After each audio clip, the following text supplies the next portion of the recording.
In this video, I'm going to show you how to set environment variables for Java. So this is going to be really important in order to run Java commands. So if you're getting any kind of Java errors, it's likely because you've not set the environment variables. So the first thing we need to do is just go and open up your File Explorer. You can then click on this computer from the left-hand side and go and open up your C drive. Now we need to locate where Java is saved to. So on my computer, it's underneath Program Files, and then I can double click on this Java folder. You should then see a folder in here called JDK. Now, if you don't have this, you can install Java completely for free. So if you head over to an internet browser and you just type in JDK download, you can then click on this top website here, and then you can just scroll down to the development kit and you can go and download it from one of these links here. Now, once you have Java installed, we're just going to double click on this folder, and then what we need to do is open up the start menu, and then you need to search for edit environment variables and click on this window here. So now what we can do is add the Java directory to this path here.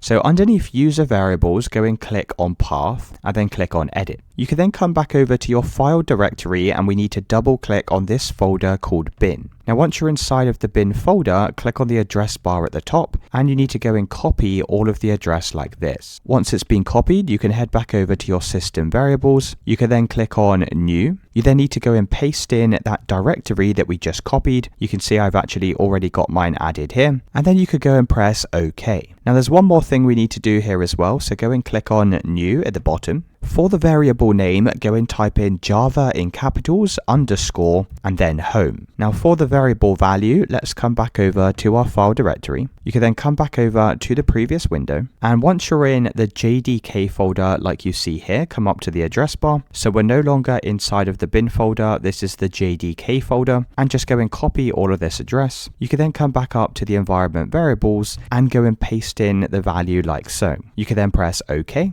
And then you can press OK to close out of this window. Now to check that all of this is working, we can open up the start menu, search for CMD and then right click on the command prompt and run this as administrator. From this window, go and type in Java space dash version and then press enter. Now, if you get a Java version like you see here, this means you've set up everything correctly and you can now go and run Java commands.